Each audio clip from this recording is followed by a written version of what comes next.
السلام علیکم ورحمۃ اللہ وبرکاتہ۔ محترم ناظرین و سامعین، بھائیوں بہنوں، دوستوں، بزرگوں، عزیزوں، اس وقت یہ عاجز اور ہمارے عزیز رفیق امیر معاویہ قاسمی صاحب، مفتی صاحب، ہم دونوں ترکی زیارت کی غرض سے یہاں حاضر ہوئے تھے۔ آج آپ یقین جانیے سامعین کہ ہمارے لیے بہت ہی زیادہ سعادت مندی کی بات ہے کہ حضرت اقدس متکلم اسلام سفیر احناف حضرت مولانا الیاس گمن صاحب زید مجدہ حفظہ اللہ علینا، حضرت کے دولت کدے پر ہمیں حاضری کا شرف ملا ہے۔ برسوں سے حضرت سے ہم مستفید ہوتے تھے، یعنی یوں کہا جائے کہ ہم نے حضرت سے ہمارے بہت سارے اساتذہ کرام کے مقابلے میں حضرت سے زیادہ استفادہ کیا ہے۔ حضرت ایک درجے میں ہمارے استاد ہیں۔ تو الحمدللہ جب ہماری حاضری ہوئی، حاضری ہو کر ایک ہی دن ہوا ہے، ہمارے کرم فرما مفتی نعمان صاحب، شیخ نعمان صاحب مکی کے توسط سے حضرت کا ترکی کا نمبر موصول ہوا۔ اس عاجز نے حضرت کو میسیج کیا کہ حضرت آپ کی ملاقات ہو سکتی ہے۔ مفتی نعمان صاحب نے ہمیں یہ بتایا تھا کہ حضرت بہت سادگی والے ہیں اور وہ نزاکتیں جو بہت سارے جگہوں پر ہمیں نظر آتی ہے، اللہ معاف کرے ہمارے علماء میں، وہ یہاں نہیں ہیں۔ تو جیسا نعمان صاحب نے کہا ویسا ہی حضرت کو ہم نے پایا، میسیج کیا اور فوراً چند منٹوں میں حضرت کی طرف سے جواب موصول ہوا۔ یعنی دو عجیب سی چیزیں دیکھی، ایک تو اصول پسندی بھی ہے اور طبیعت میں سادگی بھی ہے۔ یہ دو ایسی الگ الگ چیزیں ہوتی ہیں کہ بعض جگہ پر اصول پسندی ہوتی ہے تو طبیعت میں بڑا تشدد اور سختی ہو جاتی ہے۔ حضرت کی تو بہت سارے کمالات ہیں، سامنے بیٹھ کر وہ سب بتانا مناسب نہیں ہے۔ آج کی جو باتیں میں عرض کروں گا چونکہ اس میں سیکھنے کا پوائنٹ ہے، اس لیے ہم عرض کرنا چاہتے ہیں کہ ایک طرف اصول پسندی ہے تو دوسری طرف طبیعت میں بڑی سادگی اور بڑی نرمی ہے۔ خیر بہرحال بڑوں کے سامنے زیادہ لب کشائی اور زبان درازی مناسب نہیں ہے۔ اللہ تعالی حضرت کی عمر میں خوب برکت نصیب فرمائے۔ تو ہمیں یہ شرف اور اعزاز ملا کہ ہم حضرت کے دولت کدے پر حاضر ہوئے۔ حضرت نے ہمیں عشائیہ سے محظوظ فرمایا اور شام کی رات کے کھانے کی دعوت بھی حضرت نے عنایت فرمائی۔ پرتکلف دعوت ہوئی اور یہ خوشگوار فضا میں اس وقت ہم حضرت کے ساتھ محو گفتگو ہے۔ تو ہم نے سوچا کہ حضرت کے علوم و فیوض سے ہم کیوں نہ فائدہ اٹھائیں، اس لیے کہ حضرت سوشل میڈیا کے بہت بڑے شہ سوار ہیں۔ خاص طور پر علماء دیوبند میں حضرت نے ابھی ہمیں بتایا کہ سب سے پہلے جب تک عدم جواز کا فتویٰ ایک عام تھا ویڈیو کا، حضرت اس وقت سے سوشل میڈیا پر اپنی خدمات سر انجام دے رہے ہیں اور آج لاکھوں نہیں کروڑوں اور ان گنت تعداد میں لوگ حضرت سے مستفید ہو رہے ہیں۔ تو ہم نے سوچا کہ ہم بھی حضرت سے استفادہ کریں اور ہمارے لیے بڑی سعادت کی بات ہو گئی کہ حضرت نے ہمیں وقت عنایت فرمایا اور یہ بات ریکارڈ کرنے کی بھی اجازت مرحمت فرمائی۔ حضرت جی سب سے پہلے ہم آپ کے بہت زیادہ شکر گزار ہیں، دل کی عطا گہرائیوں سے حقیقتاً ہمارے پاس شکر گزاری کے حضرت الفاظ نہیں ہیں۔ ہم تو یوں کہیں گے حضرت ہم اتنے چھوٹے ہیں، لیکن ہمارے پاس اگر کوئی اس طرح آ جائے اور ملاقات کا وقت مانگے تو شاید ہم نہیں دے پائے، حالانکہ ہمارے پاس وہ چیزیں نہیں ہیں جو اللہ نے حضرت آپ کو نوازی ہیں۔ ہم تو یہی دعا کریں گے کہ آپ کا سایہ امت پر تادیر قائم رہے اور آپ کے علوم و فیوض سے حضرت امت دیر تک مستفید ہوتے رہیں۔ آپ اس وقت ایک روشن چراغ ہیں، آپ سے امت مستنیر ہو رہی ہے اور یہ چراغ جلتا ہی رہے اور امت مستنیر ہوتی رہے، ایسی ہماری دلی دعا ہے۔ تو حضرت ہمارے ناظرین کو آپ یہ بتائیں کہ اس وقت سوشل میڈیا کی کیا ضرورت ہے؟ نحمدہ ونصلی ونسلم علی رسولہ الکریم۔ علماء انبیاء علیہ السلام کے ورثاء ہیں اور علماء کرام کو اخلاص، اعتدال اور دلائل کے ساتھ اپنی گفتگو کو جاری رکھنا چاہیے۔ جو مسائل منصوص ہیں ان میں اختلاف کی گنجائش نہیں ہے، اور جو مسائل فروعی ہیں، اجتہادی ہیں اور فقہی طرز کے ہیں اس میں اختلاف کی گنجائش ہوتی ہے۔ اور میں اس موقع پر علماء کرام کی اور عوام الناس کی خدمت میں گزارش کیا کرتا ہوں، میں اس گفتگو میں نہیں پڑھتا کہ ویڈیوز کا مسئلہ جواز کا ہے یا عدم جواز کا ہے۔ میں سمجھتا ہوں کہ گفتگو یہ ہے کہ ویڈیو کی اس وقت ضرورت ہے یا ضرورت نہیں ہے، سوشل میڈیا پر ضرورت ہے یا ضرورت نہیں ہے، چونکہ اس وقت باطل کی یلغار ہے، فکری، اعتقادی، عملی اور ہر پہلو سے، اور انہوں نے سوشل میڈیا کو بطور ہتھیار کے عالم اسلام کے نظریات اور مسلمانوں کے خلاف استعمال کیا ہے، تو ہمیں سوشل میڈیا کو میڈیا ہی نہیں بلکہ اہل حق کی امداد اور نصرت کے لیے بطور ہتھیار استعمال کرنا چاہیے۔ اس لیے جو علماء میڈیا پر آ کر کام کرنے کے قائل ہیں وہ اپنا کام کرتے رہیں، اور جو حضرات میڈیا پر آ کر کام کرنے کے قائل نہیں ہیں وہ کام اس طرح نہ کریں، دوسری طرح کریں۔ تو دو قسم کے افراد ہیں، ہم دونوں کی قدر بھی کرتے ہیں، دونوں کا احترام بھی کرتے ہیں، اس اعتبار سے کہ ہر شخص کی اپنی رائے ہے۔ اگر میں اپنی رائے کو اخلاص کی بنیاد پر سمجھتا ہوں تو میں دوسرے حضرات کی رائے کو بھی اخلاص کی بنیاد پر ہی سمجھتا ہوں۔ تو اللہ تعالی ہمیں اخلاص، اعتدال اور دلائل کے ساتھ اپنے کام کو جاری رکھنے کی توفیق عطا فرمائے، اور ہم ایک دوسرے کی قدر کریں، ایک دوسرے کا احترام کریں، اور اختلاف کو اختلاف کے درجے میں رکھ کر کام کریں گے تو انشاءاللہ بے حد فائدہ ہوگا۔ جی میں اپنے تمامی ناظرین سے یہ کہنا چاہتا ہوں کہ آج دیکھیے صراط مستقیم کورس جو آپ لوگ پڑھ رہے ہیں اب تک، اور الحمدللہ آپ لوگوں نے بہت فائدہ اٹھایا، اور آپ لوگوں نے سنا ہوگا میری زبان سے کہ صراط مستقیم کورس کیسا ہے اور یہ کہاں سے آیا۔ تو جب بھی میں نام لیا کرتا تھا وہ آج ہم سب کے استاذ ہمارے بیچ موجود ہیں، تو میں چاہوں گا کہ درخواست کروں گا کہ جتنے بھی آپ کے جو شاگرد اور جتنے بھی شاگرد حضرات ہیں آپ ان کے لیے تھوڑے سے دعائیہ کلمات۔ میں مولانا نے جو مفتی صاحب نے صراط مستقیم کورس کے حوالے سے بات کی ہے، تو صراط مستقیم کے حوالے سے 3 باتیں سمجھنی چاہیے۔ نمبر 1، صراط مستقیم کا معنی کیا ہے؟ نمبر 2، صراط مستقیم کی علامات کیا ہیں؟ نمبر 3، صراط مستقیم پر چلیں تو اس کے انعامات کیا ہیں؟ صراط مستقیم کا معنی میں مختصر لفظوں میں یوں کیا کرتا ہوں کہ ہمارے یہاں 3 لفظ استعمال ہوتے ہیں۔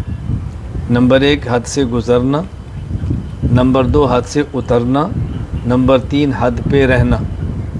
اس کو عربی میں ان الفاظ سے تعبیر کرتے ہیں کہ حد سے گزرنا افراط ہے، حد سے اترنا تفریط ہے، اور حد پر رہنا اعتدال ہے۔ اور شریعت مطہرہ میں انہی چیزوں کو ان لفظوں سے استعمال کرتے ہیں۔ حد سے گزر جانا الحاد ہے، حد سے اتر جانا یہ بدعات ہے، اور حد پہ رہنا اہل سنت والجماعت ہے۔ اسی حد پہ رہنے کو ہی اہل سنت والجماعت اور صراط مستقیم کہا جاتا ہے۔ اور اس کی علامات کیا ہیں؟ وہ راستہ جس پر انبیاء علیہ السلام چلے، وہ راستہ انبیاء کے بعد جس پر صحابہ کرام چلے، وہ راستہ صحابہ کرام کے بعد جس پر شہداء چلے، اور وہ راستہ جس پر صلحاء اور اتقیاء چلے ہیں۔ یہ علامت ہے آسان ترین صراط مستقیم کی۔ اور اس پر انعامات کیا ہیں کہ جس طرح دنیا میں افراط اور تفریط سے بچ کر معتدل راستہ اختیار کرنا نہایت مشکل ہے، تو جو شخص افراط اور تفریط سے بچ کر اس مشکل راستے پہ چل پڑتا ہے تو اس صراط مستقیم کی عملی صراط مستقیم کی مثالی صورت قیامت کے دن پل صراط ہے۔ اللہ تعالیٰ اس کو اس کی برکت سے پل صراط سے گزار دیں گے، نہ وہ دائیں گرے گا نہ وہ بائیں گرے گا۔ اللہ تعالیٰ ہم سب کو صراط مستقیم پڑھنے کی، سمجھنے کی، اپنانے کی توفیق عطا فرمائے۔ حضرت میرا یہ سوال ہے کہ امت میں دینی بیداری مزید پیدا ہو۔ آج عوام میں جو انحطاط دینی اعتبار سے تنزلی آ رہی ہے، تو اس کی دور کرنے کی علماء کو کیا کیا کوشش کرنی چاہیے، کس کس لائن سے کوشش کرنی چاہیے؟ میں سمجھتا ہوں کہ عوام میں دینی بیداری پیدا کرنے کے لیے خود علماء کا دین پر عمل کرنا بہت ضروری ہے۔ صرف مسائل کو سیکھ لینا اور مسائل کو بیان کر دینا کافی نہیں ہے۔ عالم کی زندگی بہت مضبوط ہونی چاہیے۔ عالم کی خلوت، عالم کی جلوت، عالم کی تنہائی شریعت کے مطابق ہو۔ جب بات دل سے نکلتی ہے تو اس کا اثر انسان کے دل پر پڑتا ہے۔ اگر ہم یہ چاہتے ہیں کہ عوام میں دینی بیداری پیدا کریں اور عوام میں دین کی خدمات سر انجام دیں، تو ہمیں اس بات کا اہتمام کرنا چاہیے کہ ہمارا علم بھی پختہ ہو، ہمارا عمل بھی پختہ ہو، ہمارا اہل اللہ سے تعلق بھی ہو، خلوت میں رونا، اللہ سے مانگنا، اللہ سے تعلق قائم کرنا یہ بھی ہو، اور پھر کام تسلسل کے ساتھ ہو۔ جس کام میں 3 چیزیں پائی جائیں، اس کا نتیجہ اللہ تعالیٰ دنیا میں ضرور عطا فرماتے ہیں۔ نمبر 1 کام ٹھیک ہو، نمبر 2 اللہ کے لیے ہو، اور نمبر 3 مسلسل ہو۔ کبھی کام ٹھیک نہیں ہوتا، جب کام غلط ہے تو اللہ کی مدد کہاں سے آئے گی؟ کبھی کام ٹھیک ہوتا ہے لیکن اللہ کے لیے نہیں ہوتا، دنیاوی اغراض کے لیے ہوتا ہے، اس پر اللہ کی مدد کیسے آئے گی؟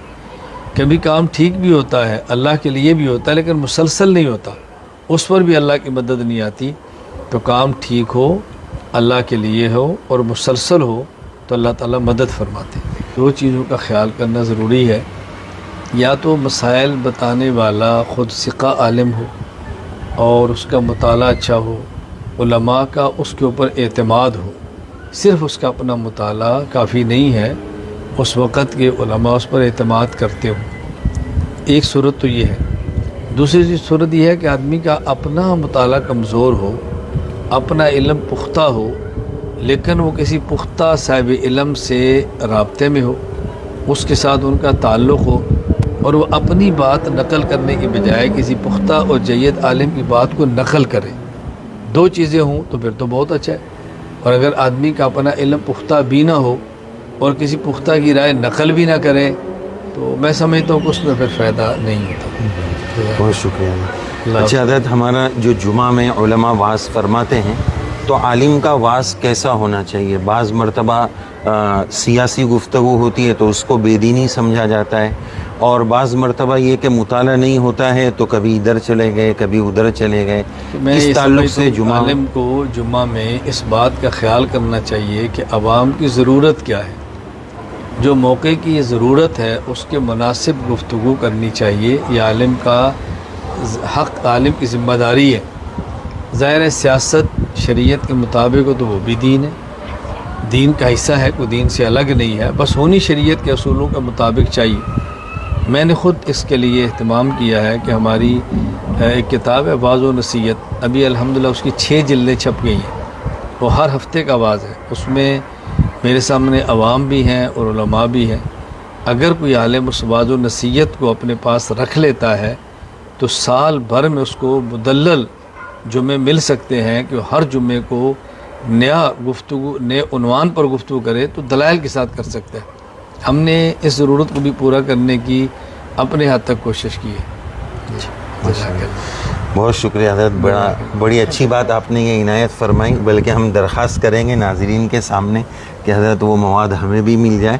یہ اس عاجز نے جو جمعہ کے تعلق سے بات کی اور حضرت نے اس پر جو ہمیں جواب عنایت فرمایا، یہ اسی بات کی طرف توجہ دلانے کے لیے کہ حضرت کی سوشل میڈیا پر اور واٹس ایپ پر بطور خاص حضرت کی یوٹیوب سے بھی زیادہ خدمات ہیں، ہزاروں اور لاکھوں کی تعداد میں لوگ مستفید ہو رہے ہیں، تو ہم نے بھی الحمدللہ کافی استفادہ کیا۔ موقع بہ موقع حضرت کے مکتوبات اور تحریریں آتی ہے، موقع کی مناسبت سے انتہائی نفیس ترین، جیسے ابھی ہم محظوظ ہو رہے تھے، نمبر وار 3 باتیں۔ ہمیں تو حضرت کو 3 بات بولنی ہو تو بہت ڈر لگتا ہے کہ نمبر 1 کے بعد 2 بھول گئے تو کیا ہوگا، تو 3 بولنا ہوتا ہے، ہم کبھی نمبر نہیں بولتے ہیں۔ ہم نے آج سے 15 سال پہلے سے شاید حضرت کے واس یا اس سے پہلے سے سن رہے ہوں گے، یہ بات بھی بڑی عجیب لگی کہ ہر بات کا اجمالی نمبر پھر تفصیلی اس کو شمار کرانا۔ ہمیں جب بولنا ہوتا ہے تو کبھی بھی نمبر نہیں بولتے ہیں، 3 چیزیں گنا دیں گے لیکن نمبر بولنے میں بڑا ڈر لگتا ہے۔ تو بہرحال انتہائی نفیس ترین مدلل مختصر گفتگو حضرت کی جمعہ کے پہلے ہر ہفتے آ جاتی ہے۔ ہم جو جمعہ میں امت کی رہبری کی کوشش کرتے ہیں، ہمیں چاہیے کہ ہم ایسے اکابر سے وقتاً فوقتاً مستفید ہوتے رہیں۔ اللہ تعالی حضرت کے سایہ عاطفت اور ذل عاطفت کو ہم چھوٹوں پر، ہم خردوں پر تادیر دراز فرمائے۔ حضرت 1 منٹ کی دعا بھی ہمارے ناظرین کے لیے کرا دے تو ہمارا زیادہ فائدہ ہوگا، سب کو دعا بھی مل جائے گی۔ اللہ تعالی ہم سب کو اپنے دین کی مقبول خدمت کی توفیق عطا فرمائے۔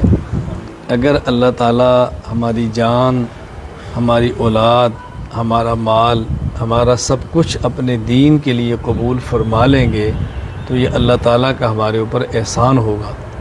اللہ تعالیٰ مرتے دم تک دین کی خدمت میں لگائے رکھے، اور وہ نیک اعمال جو دین کی خدمت کے لیے مفید اور معاون ہوتے ہیں، اللہ اس کی توفیق عطا فرمائے، اور وہ برے اعمال جو دین کی خدمت میں رکاوٹ بن جاتے ہیں، اللہ تعالیٰ ان سے ہماری حفاظت فرمائے۔ اللہ تعالیٰ ہم سب کا خاتمہ ایمان پر فرمائے، اہل حق کے ساتھ اللہ ہمارے دنیا میں بھی رکھے، اللہ ہمیں آخرت میں بھی رکھے۔ اور قیامت کے دن اللہ تعالیٰ اپنے عرش کا سایہ نصیب فرمائے، اپنے حبیب صلی اللہ علیہ وسلم کی شفاعت نصیب فرمائے، اپنے حبیب صلی اللہ علیہ وسلم کے مبارک ہاتھوں سے اللہ میں جام کوثر عطا فرمائے، اللہ تعالیٰ بغیر حساب کے جنت میں داخلہ عطا فرمائے۔ السلام علیکم ورحمۃ اللہ وبرکاتہ۔ جزاکم اللہ، اکرمکم اللہ، بہت شکریہ، شکراً، جزاک